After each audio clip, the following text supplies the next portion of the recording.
Hey guys, it's Jaden, and welcome back to the grand finale of RuPaul's Drag Race UK. Let's just get into it. So far, this season has had a lot of high notes, not as many low notes. I mean, I will say, I think this season has been actually kind of fun to watch. It didn't require, as much energy as, American Drag Race requires because they're dramatic as shit. But I genuinely am happy with the season. Let's just get into today's episode, really. Let's dive in. Basically, the girls now are challenged off to do, the grand dance music sing-along challenge. So we have, obviously, Miss Divina DeCampo. We have Bag of Chips. And we have the Vivienne. Now, the three of these girls have each 3 repeated badges. So actually coming into this, they're all kind of even in terms of their track record. I think that technically Davina's track record, because she's never been in the bottom, is actually higher than the both of the other two. But that's it going forward. So the girls have to sit there and do it to Rocket to the Moon. Did not know to the moon. That is called Rocket to the Moon, but I guess it makes a lot of sense. The girls do the challenges. Oh my gosh, before I even get any further, before I skip over him, Curtis Pritchard and his brother AJ were here, and they were showing off, and I get it. Curtis is all about the Latin ballroom dancing, and Strictly is, if you don't know what Strictly is, you don't know. Strictly, why am I gonna act like I didn't know what Strictly is? Because I did not know what Strictly was until literally about a month and a half ago. It's the original, Dancing with the Stars, and then everyone else just kind of branched off. But anyway, Curtis is on here. I'm just happy to see my bro doing what he's supposed to be doing. It's so funny because I realized, the way AJ set it up, this was AJ's gig and Curtis was an assistant. But anyway, so yeah, it was fun watching them learn how to dance. That's basically, we know what's gonna happen right there. Yada yada yada, ba ba ba. Oh, we're gonna mess up and then we're gonna get better. Some of us. So let's just skip straight up into it. Overall feelings towards the queens. I think that judging off of their podcast performance, I think that the Vivienne actually has a lot that she comes up there and message in terms of having the crown. I believe that going through sobriety and working as hard as she does, and she has a very unique story that this crown could easily go on her head. I think Davina could get this crown if you're going for the contender who is who has basically everything kind of put together, who has the talents. It's very similar to me. It's very similar to me like the Binda La Creme of All Stars 3. Essentially, everything is there. The check marks are, everything is checked off. It's just a formality unless you quit. And then you have Bag of Chips. I think the thing that I'm gonna be honest, I don't think Baga should have the crown. I think that maybe come back for an All Stars. I think Baga has a chance of winning the crown. I think Baga's had a lot of high notes, but she was not meant to win this crown. And the reason I say this is because I get the whole British sensibility of confidence and all that, and showboating, but at the same time, I don't feel like the confidence was there. There's a difference between the Vivienne and Baga. The Vivienne's very British about things, but at the same time, she's very confident and believes in herself. While Baga, I think it's just a surprise, she made it this far. And I think that Baga's done a great job this entire season. Anyway, let's get into the dancing. So the girls have to dance, and they're doing To the Moon, which, like I said, called Rocket to the Moon. I think it's so weird because it's I guess they were really saving this song for a season. They were saving this for UK season, because this was technically supposed to be the song for season 9, which got category is, and then what did season 10 get? They got American with Aquaria. All Stars 3 got Kitty Girl. All Stars 4 got She's a super slow queen. That was just that was so weird. And then season 11 was honestly I don't remember what season 11 is, and I'm not gonna look it up because I remember the high points, and that was, you know, where is the body? it was Queen of the North is here, and then you have Vanjie forgetting her lyrics and Evie flipping over skate. Da da da da da da da.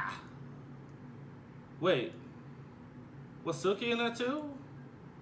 Did the top 5 do the song? Where is the body?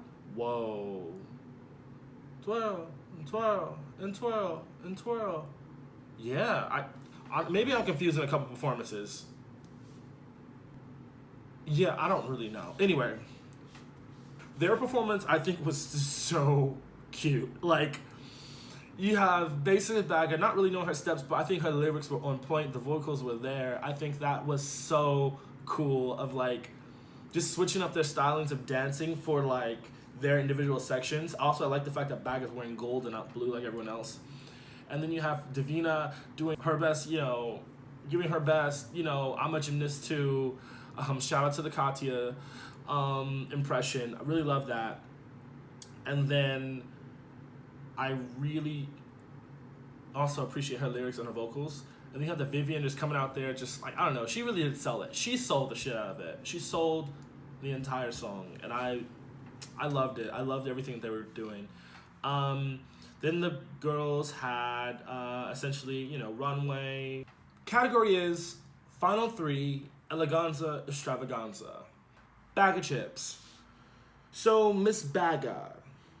I'm going to be honest, probably the best outfit she's had the entire competition. I wasn't overly really impressed by it. It's funny how she has Cheryl's hair on.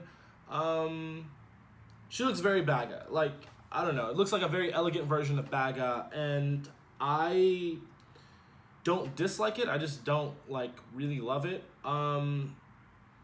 I think Bagga's not a fashion queen, so for what she was able to sit there and pull together, what she was able to sit there and do, I think it's good for that. I think this would be a great, like, oh, I'm opening up for, like, a one-woman show type of situation.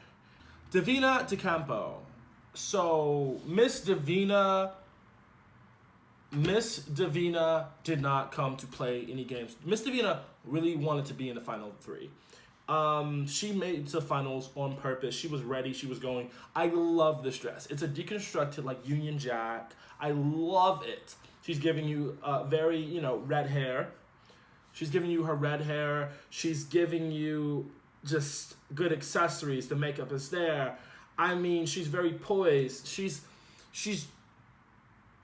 representing what she would be if she had the crown, right? She is doing it.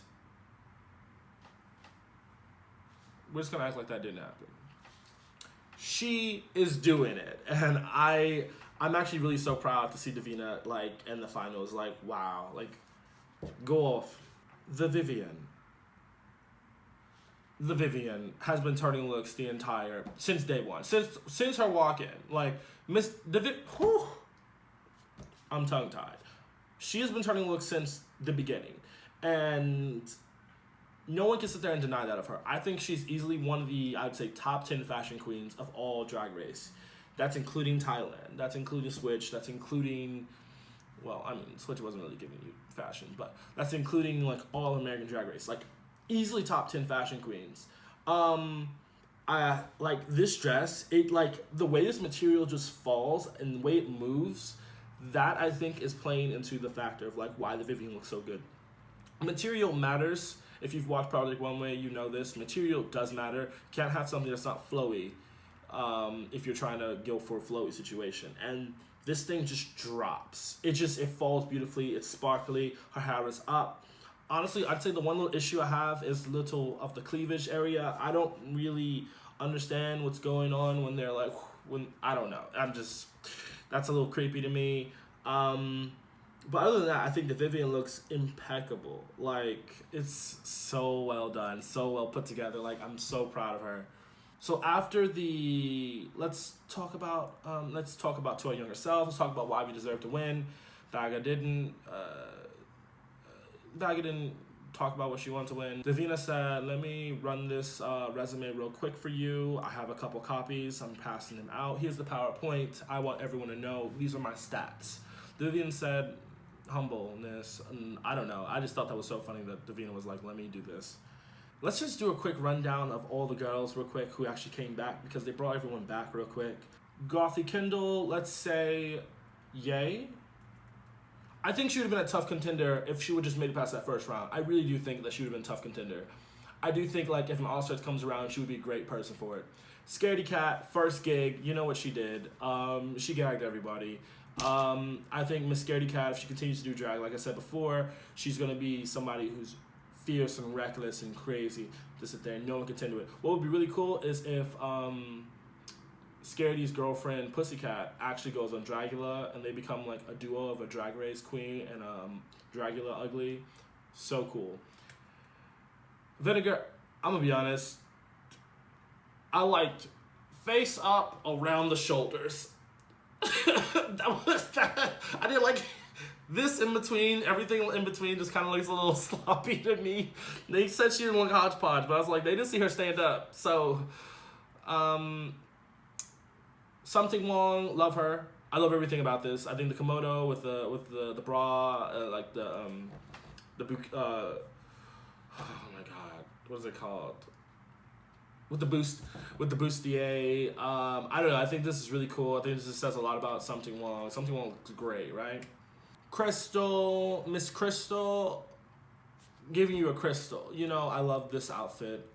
Honestly, yeah, love this outfit. Yeah, here for it.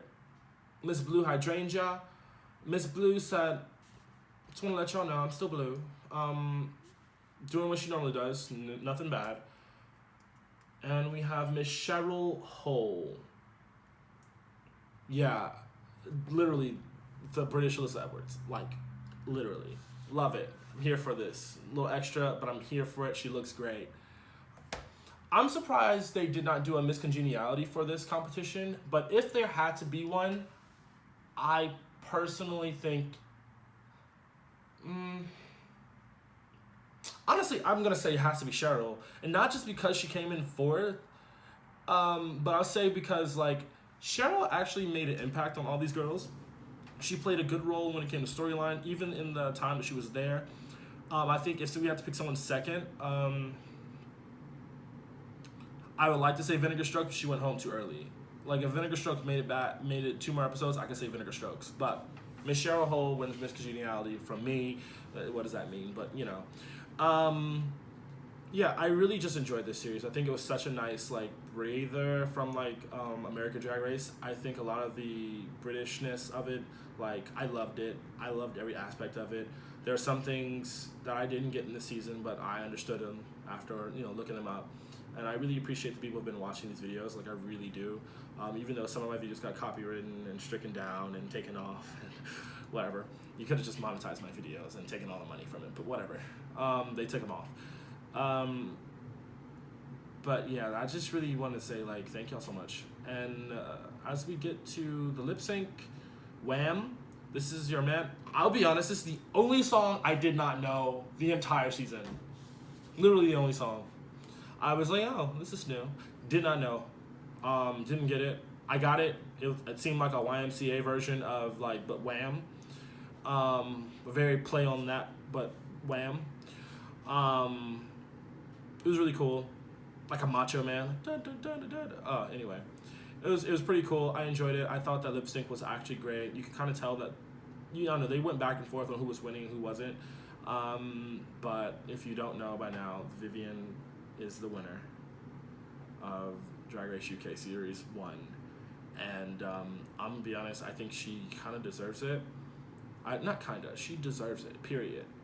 She slayed the competition. She gave you everything. She was in the bottom once, so she could let you know, like, hey, I may not be the best, but you know what, this week, but trust me, we're going to continue going. And I think she slayed the competition the rest of the way.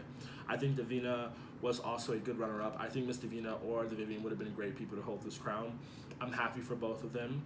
I think that this is going to be, like, a really interesting journey. Hopefully, like, we get to see more, like, the British queens in America and them doing a lot of touring over here. I would love to sit there and see that. I would love to meet some of the British queens. I think if there was one queen I really want to meet, I think it's actually Something Wong. Like something, I don't know, just resonated with me with Something Wong. Like I genuinely just like Something Wong. Like Vinegar Strokes also, but I think Something Wong, Cheryl, and Davina. Even Viv. I'd be fine meeting anybody, but like I think like Something Wong is probably the person I really want to meet because I feel like she has such an interesting story to sit there and tell. And I don't know, and I think Vinegar would be also because it's a very different story, but a very similar story. And I don't know, it's just I think these would be some interesting people to sit there and have a great conversation with. But yeah, I guess that's pretty much it for this so far. Thank y'all so much. Like, I really do appreciate every single person who's watched my series so far. I appreciate everything that y'all sat there and done through the comments and just interacting with me. I really do appreciate it. Again, like, you can easily go follow me on my Twitter at Jane L. Bradley. My social in the link in the bio. Follow my podcast. I do it with my best friend at Almesia. You can go follow it at She Did That Pod. I do a lot of Drag Race tweeting. It's basically the Drag Race Twitter that we share. It's actually just a lot of Drag Race stuff. Really do hope that y'all continue to watch and keep up with me. I'm going to sit there and try and do some more content, switch it up just a little bit. I really do want to try something different. I think I need to learn how to step out of my box just a little bit, but it's also like devoting the time to sit there and do that. But yeah, I just really want to say I appreciate everybody who's watched. Thank y'all so much. This has been Drag Race UK Series 1 review. Like, thanks y'all. Bye.